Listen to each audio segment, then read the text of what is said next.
Hai guys, panas banget ya. Suhunya nyampe 40 derajat di Magelang loh ini. Di apa wисnya 40 derajat, gila. Panas-panas gini enaknya minum yang dingin-dingin. Es teh, es jeruk, es batu. Iya sih, es juga. Es teh.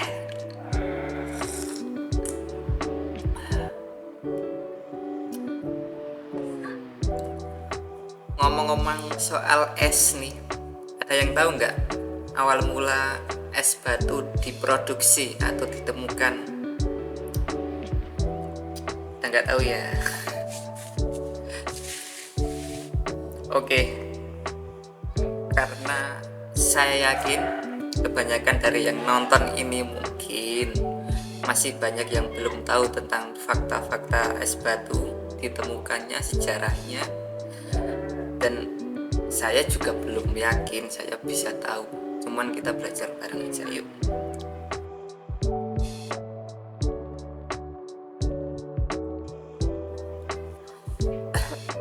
Secara ilmiah es batu sebenarnya nggak diproduksi sih, tapi ini karena faktor alam, terjadi karena perubahan suhu dari yang tinggi berubah menjadi yang dingin, dan ini terjadi pada daerah-daerah yang memiliki iklim yang sampai minus sekian derajat, seperti halnya beberapa di benua Eropa, Australia, dan juga Amerika, karena di sana suhunya bisa mencapai minus 12 mungkin lebih karena faktor pengaruh suhu, dan biasanya terjadi pada musim dingin.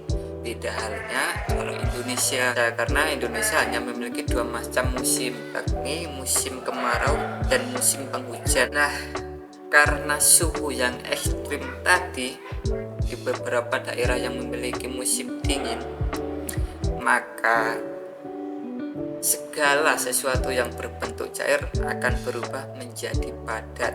Hal ini dinamakan dengan istilah membeku. Salah satu contohnya tadi es batu.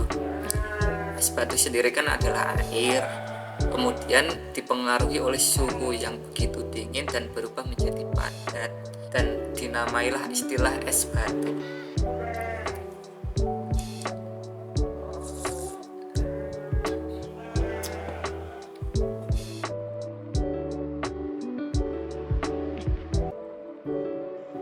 Dilansir dari alkoholprofessor.com, penggunaan es batu pertama kali digunakan pada abad ke-12, yakni oleh 3 negara, 1 Iran, 2 Mesir, dan India.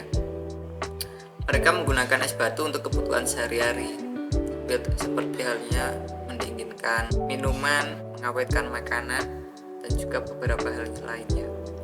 Nah, dari ketiga negara ini masing-masing memiliki caranya sendiri untuk menghasilkan es batu, yakni dengan cara rapid evaporation, dan yang kedua adalah yakal ya, itulah kurang lebih.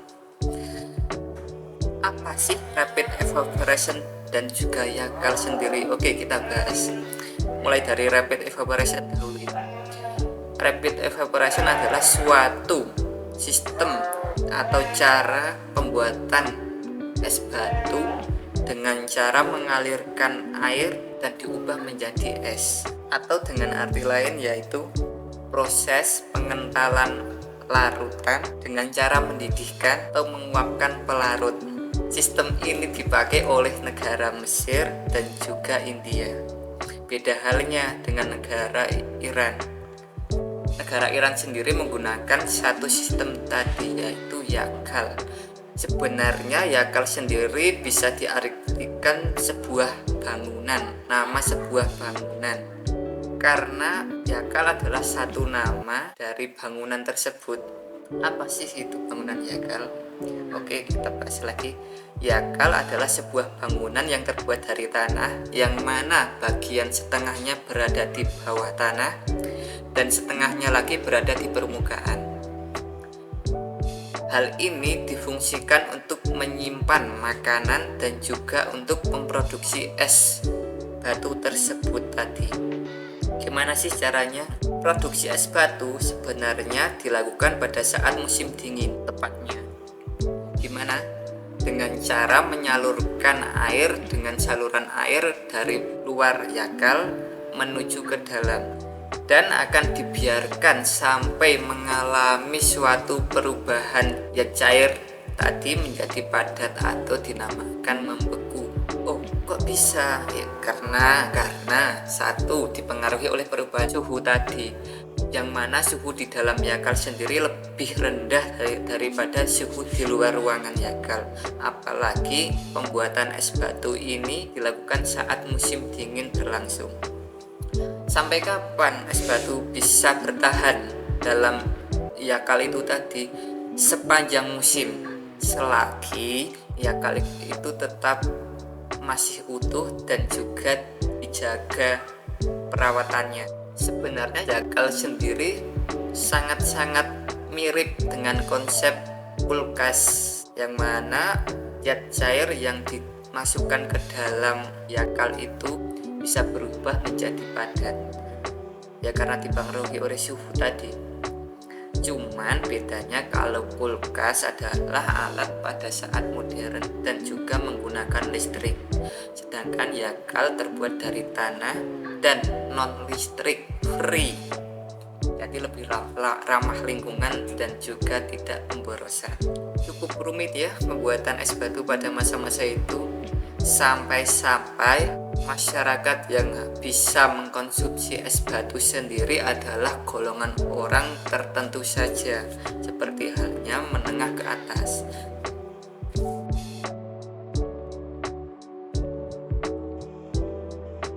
Seiring berjalannya waktu, es batu mulai pesat perkembangannya dan juga mulai dikenal oleh kalangan masyarakat selain 3 negara tadi. Hal ini dipengaruhi oleh Imperium Roma dan juga Yunani yang berada di Eropa. Sama seperti halnya negara Iran. Negara di Eropa juga menggunakan teknik yang hampir-hampir mirip seperti yakal. Mereka menggunakan bangunan atau membangun sebuah bangunan untuk memproduksi dan juga menyimpan es batu tersebut. Namun bangunan ini mulai ditinggalkan seiring berjalannya waktu. Hal ini dipengaruhi oleh runtuhnya kerajaan Roma pada saat itu.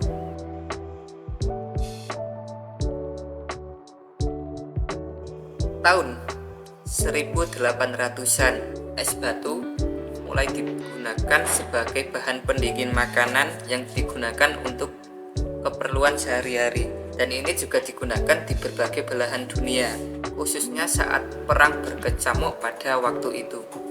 Dilansir dari mentalfloss.com, dijelaskan dalam artikel ini bahwa ide bisnis muncul pada waktu perang berkecamuk di belahan dunia. Loh, kok bisa? Ide bisnis ini muncul dari pikiran 2 orang saudara kaya raya, yakni Frederick dan William Tudor. Sebenarnya bisnis ini terinspirasi dari sebuah candaan semata yang akhirnya menjadi suatu bisnis yang berkembang pesat dan sukses pada kala itu. Gimana sih ceritanya? Gini. Jadi William Tudor dan Frederick tadi, si saudaranya, waktu itu lagi pergi piknik. Tepatnya pada saat musim dingin, piknik itu berlangsung di seberang danau.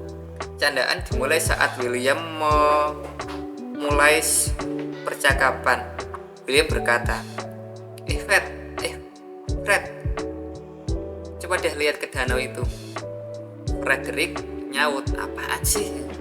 Kemudian William menjawab, itu loh, coba di danau itu lihat, lagi membekukan.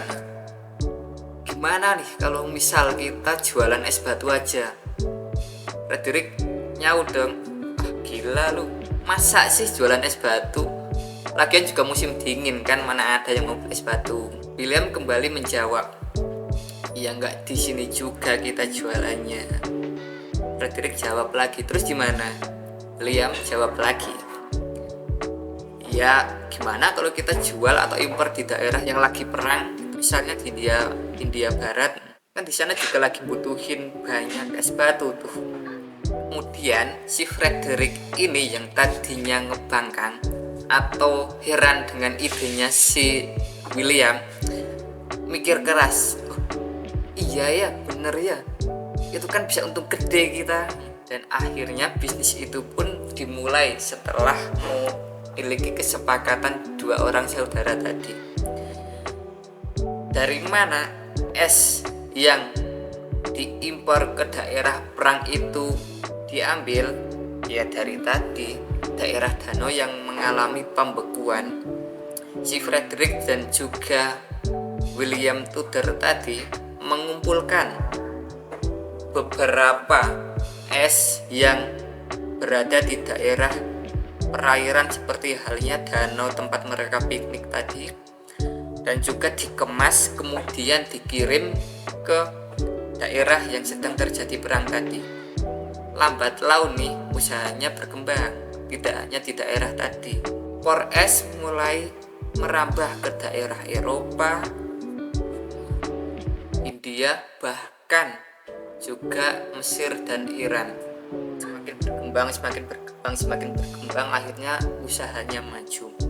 Dan hampir ke seluruh penjuru dunia mereka mengimpor es batu untuk dijadikan sebagai kebutuhan sehari-hari masyarakat.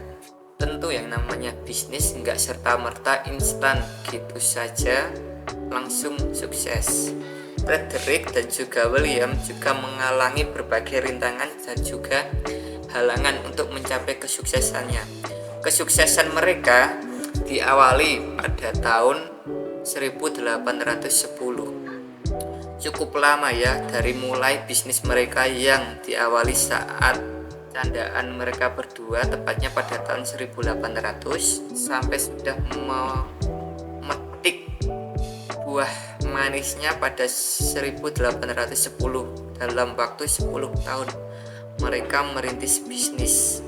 Memang segala sesuatu itu nggak ada yang instan di dunia ini kecuali mie. Saking besarnya produksi es mereka, sampai-sampai nih mereka berdua dijuluki The King of Ice atau Raja Es pada zaman itu sepanjang sejarah.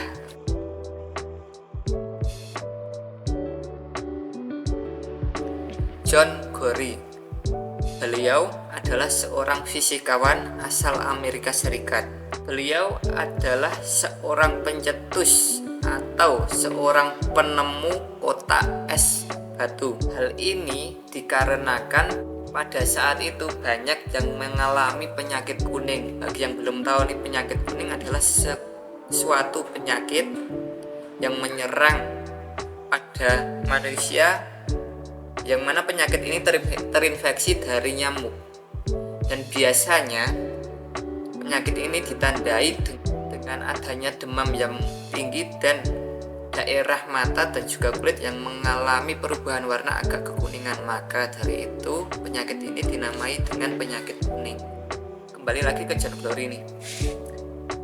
Karena penemuannya tadi jadi mempengaruhi dalam proses pengambilan es batu. Kalau kalian tahu nih, penemuan John Gorey sendiri adalah cikal bakal dari terciptanya kulkas dan juga freezer yang kita gunakan sekarang untuk keperluan sehari-hari. Dan akhirnya penemuan tersebut kemudian mengubah cara pandang orang-orang untuk memproduksi dan juga mengkonsumsi es batu. Loh kok bisa? Ya bisa secara logika ya.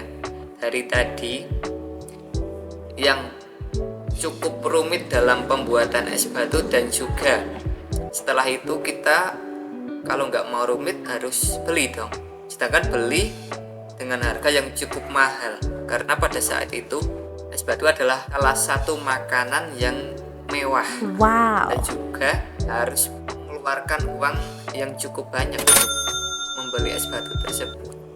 Tapi karena penemuan John Glory ini menjadi cikal bakal pembuatan kulkas, akhirnya masyarakat lebih memilih untuk membeli kulkas daripada untuk membeli es batu.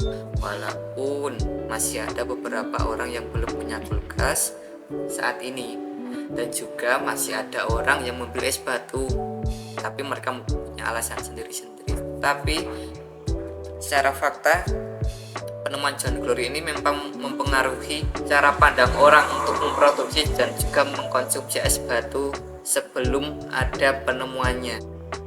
Oke, mungkin itu saja konten yang bisa kita pelajari hari ini.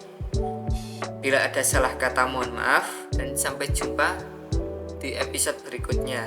Assalamualaikum warahmatullahi wabarakatuh.